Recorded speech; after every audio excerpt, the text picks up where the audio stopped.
Peace. Yo, I just wanted to build for a minute about the father. You know what I mean? The formal founder of the 5% Nation of Gods and Earths. And I say in that way formally because, like I mentioned in another build, that our God-centered cultural worldview is nothing new. You know what I'm saying? It has existed in many different cultures all throughout the world. You know what I'm saying? Since the origin of time. You know what I'm saying? So, but formally, the Father, he brought that back into, more of a contemporary conscience.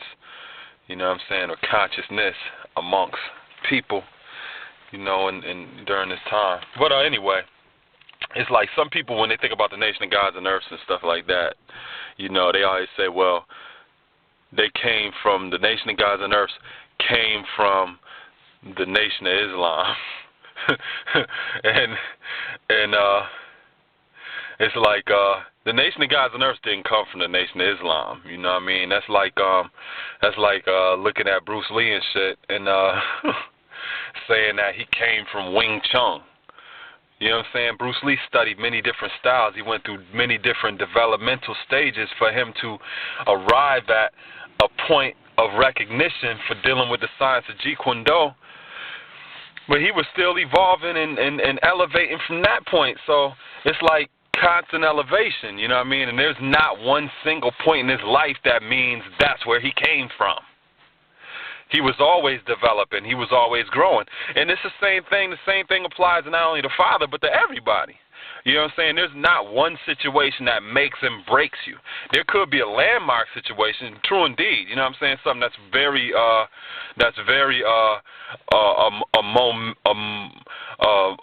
momentous occasion in your life that gives a lot of meaning to it. But there's not one. In the grand scheme of things, there's not one that's more significant than the other. There's constant growth and elevation, you know what I'm saying? And along that path, there's many different landmarks. There's not one distinct landmark that says that makes or breaks you. You know what I'm saying? And it's like when you look at the Father that way, you can't say the Nation of Islam, we came from the Nation of Gods and Earths came from the Nation of Islam. Where the fuck did the Nation of Islam come from then? Oh, the Nation of Islam came from the founding of Master Farad Muhammad and the Honorable Elijah Muhammad. Where the fuck did they come from? Who founded what they was dealing with? Oh, Farad was taught by the 23 scientists. Who taught the 23 scientists? So you keep going back, and see the chronology. You know what I'm saying? And there's, like I said, there's no one landmark which is more specific or greater than the other. All of these experiences serve a purpose of giving you an understanding. You know what I'm saying? That's what the wisdom is. The wisdom is the experiences, and there's not one experience that shapes or defines you.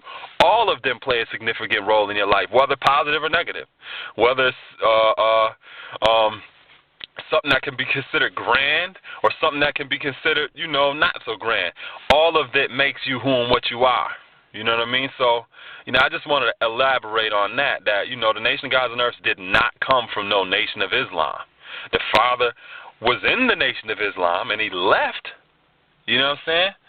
And, just like he came from somewhere before he went into the Nation of Islam, but that one single experience of his life did not define, no matter what he brought out of it, did not define his destiny.